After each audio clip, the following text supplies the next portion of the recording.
পাচারকালে বক্সনগর পুটিয়া সীমান্তে বিএসএফ এর গুলিতে আহত হয়েছে দুই যুবক। আহত দুই যুবককে প্রথমে বিশালগড় হাসপাতালে নিয়ে যাওয়া হয়েছে, তবে তাদের অবস্থা গুরুতর হওয়ায় দ্রুত জেবি হাসপাতালে স্থানান্তর করা হয়।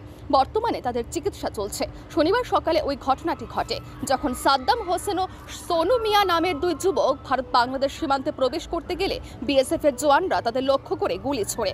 আহত দুই যুবককে প্রথমে বিশালগড় হাসপাতালে নিয়ে আসা হয়, তবে তাদের অবস্থা গুরুতর হওয়ায় দ্রুত রেফার করা হয় জিবি হাসপাতালে। বর্তমানে তাদের চিকিৎসা চলছে। প্রাথমিক তদন্ত অনুযায়ী সীমান্ত পার হওয়ার সময় বিএসএফ এর সতর্কতা জারি থাকায় এই ঘটনা ঘটে। তবে এই ঘটনার পর স্থানীয় প্রশাসন ও বিএসএফ এর পক্ষ থেকে কোনো আনুষ্ঠানিক মন্তব্য পাওয়া যায়নি। আজকে এই তো কিছুক্ষণ আগে পুটিয়া বর্ডার থেকে আলাদাভাবেই দুজন নাবালককে আনা হয়েছে আমাদের হাসপাতালে, বিশালগড় সাব রিজিওনাল হসপিটালে। তো যেটা জানা গেছে, খবর পাওয়া গেছে যে ওদেরকে খুব সম্ভবত বিএসএফ ফায়ার করেছে। তো যাই হোক, তাদের শরীরে মাল্টিপল পাওয়া গেছে, কি বলে, খুব সম্ভবত রাবার বুলেট ছিল, যেটা পেনেট্রেশন তেমন কিছু নেই, বাট বেশ কিছু ইঞ্জুরির দাগ আছে। আমার অন ডিউটি মেডিকেল অফিসার যিনি ছিলেন, উনি দেখে ওদেরকে রেফার করে দিয়েছে জিএমসি। স্যার, মোট কতজন আহত হয়েছে?